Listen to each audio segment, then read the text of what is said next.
sebagai alat pengendalian untuk memantau efektivitas kebijakan kredit dan tingkat penagihan, sebagai alat evaluasi untuk menilai kinerja bagian penjualan dan keuangan dalam mengelola piutang.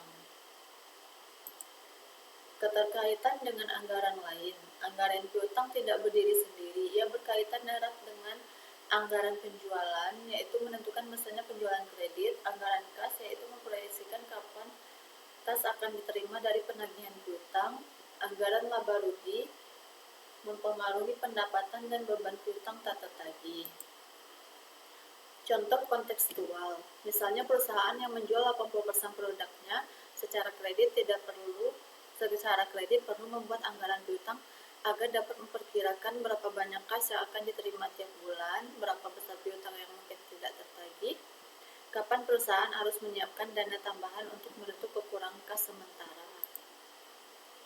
Visual pendukung atau diagram konseptual, anggaran penjualan untuk menentukan berapa banyak penjualan kredit, anggaran piutang memproyeksikan kapan piutang akan tertagih dan berapa yang berisiko tak tertagih. Anggaran kas menerima input dari anggaran piutang untuk memperkirakan arus kas masuk. Anggaran laba rugi untuk mencatat pendapatan aktual setelah piutang tertagih dan bad debit terhitung. Contoh studi kasus. Kasus PT Sentosa Abadi, perusahaan memproyeksikan penjualan kredit 200 juta per bulan. Berdasarkan pengalaman, 80% piutang tertagih dalam 1 bulan, 15% dalam 2 bulan, dan 5% tidak tertagih.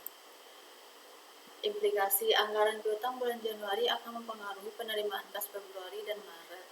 Jika Januari penjualan kredit 200 juta, Februari tertagih 160 juta, Maret tertagih 30 juta, bad debit tertagih 10 juta. Kesimpulan, dengan anggaran piutang, perusahaan bisa memperkirakan bahwa kas masuk Februari tidak akan penuh 200 juta, melainkan 160 juta. Hal ini membantu manajemen menyiapkan dana tambahan bila ada kebutuhan operasional mendesak. Contoh tabel anggaran piutang.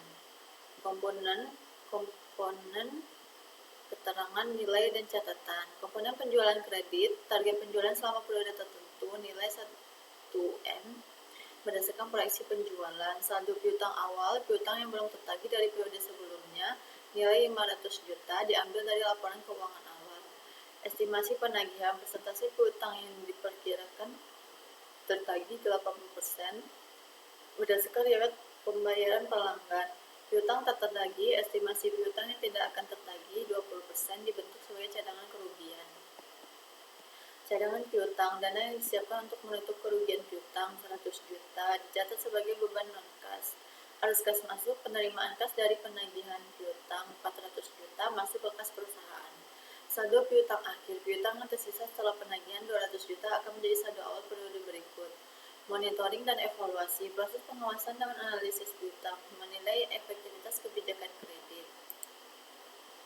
Kesimpulan, anggaran piutang adalah alat strategis yang digunakan perusahaan untuk merencanakan, mengendalikan, dan mengevaluasi penjualan kredit serta penerimaan kas.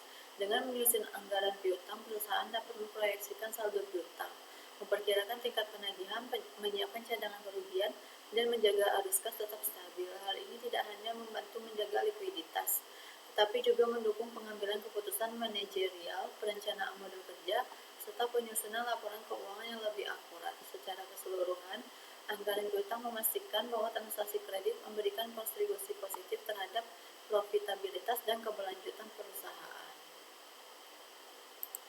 Sekian presentasi dari saya. Apabila ada kesalahan, saya mohon maaf. Assalamualaikum.